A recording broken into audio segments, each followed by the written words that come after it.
Hema committee റിപ്പോർട്ടിനെ ചൊല്ലി നിർമ്മാതാക്കളുടെ അസോസിയേഷനിൽ തർക്കം. നിർമ്മാതാക്കളായ സാന്ദ്ര തോമസും ഷീല കുര്യനും അസോസിയേഷൻ സെക്രട്ടറിക്ക് കത്തയച്ചു.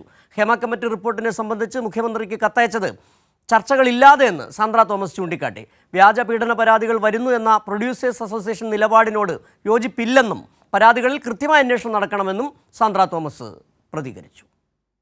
നടീനടന്മാർക്ക് തുല്യവേതനം നടപ്പാക്കാൻ കഴിയില്ലെന്നും സിനിമാ മേഖലയിലെ ലൈംഗിക പീഡന ആരോപണങ്ങളുടെ സാഹചര്യം മുതലെടുത്ത് വ്യാജ പീഡന പരാതികൾ ഉയർന്നു വരുന്നുവെന്നത് ഭയപ്പെടുത്തുന്നുവെന്നുമൊക്കെ പറഞ്ഞാണ് പ്രൊഡ്യൂസേഴ്സ് അസോസിയേഷൻ മുഖ്യമന്ത്രിക്ക് നേരത്തെ കത്ത് നൽകിയിരുന്നത്. ഈ സാഹചര്യത്തിലാണ് വനിതാ നിർമ്മാതാക്കളായ സാന്ദ്ര തോമസും ഷീല കുര്യനും അസോസിയേഷൻ നേതൃത്വത്തിന് തുറന്ന കത്തെഴുതിയത്. ഹേമ കമ്മിറ്റി റിപ്പോർട്ട് പുറത്തുവന്നതിന് പിന്നാലെ പ്രൊഡ്യൂസേഴ്സ് അസോസിയേഷൻ വനിതാ നിർമ്മാതാക്കളുടെ യോഗം വിളിച്ചു ചേർത്ത് പ്രഹസനമായിരുന്നുവെന്ന് സാന്ദ്ര തോമസും ഷീല കുര്യനും ചേർന്നയച്ച കത്തിൽ ആരോപിക്കുന്നു. മതിയായ ചർച്ചകളില്ലാതെയാണ് ഹേമ കമ്മിറ്റി റിപ്പോർട്ടിനെ സംബന്ധിച്ച് മുഖ്യമന്ത്രിക്ക് അസോസിയേഷൻ കത്തയച്ചത്. അസോസിയേഷൻ പ്രവർത്തിക്കുന്നത് ചിലരുടെ താൽപ്പര്യങ്ങൾക്ക് വേണ്ടി മാത്രമാണെന്നും കത്തിലുണ്ട്.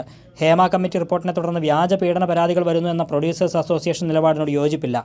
തീയില്ലാതെ പുകയുണ്ടാകില്ലെന്നും പരാതികളിൽ കൃത്യമായ അന്വേഷണം നടക്കണമെന്നും സാന്ദ്ര തോമസ് കൊച്ചിയിൽ പ്രതികരിച്ചു. ലൈംഗിക ചൂഷണം ഉണ്ടായാൽ അല്ലെ എന്തെങ്കിലും ഒരു പ്രശ്നം വന്നാൽ ആരോട് പറയണം എന്ന് പോലും അറിയില്ല. ആരോട് ഇപ്പോൾ IC കമ്മിറ്റി ഉണ്ടെന്ന് പറയുന്നു. IC കമ്മിറ്റി ആരാണ് എന്താണ് എന്നൊന്നും ഒരു പിടുത്തവും മാർഗം സെറ്റിലില്ല.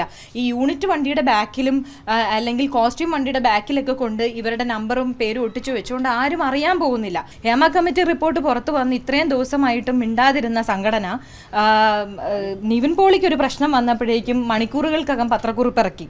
അത് സ്ത്രീകളുടെ വിഷയത്തിൽ ഇത്രയും ഒരു ആർജവം കാണുന്നില്ല.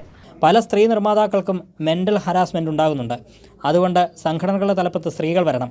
പ്രൊഡ്യൂസേഴ്സ് അസോസിയേഷനിൽ ഉൾപ്പെടെ എല്ലാ സിനിമാ സംഘടനകളിലും പൊളിച്ചെഴുത്ത് വേണമെന്നും സാന്ദ്ര തോമസ് ആവശ്യപ്പെട്ടു. കൈരളി ന്യൂസ്, കൊച്ചി.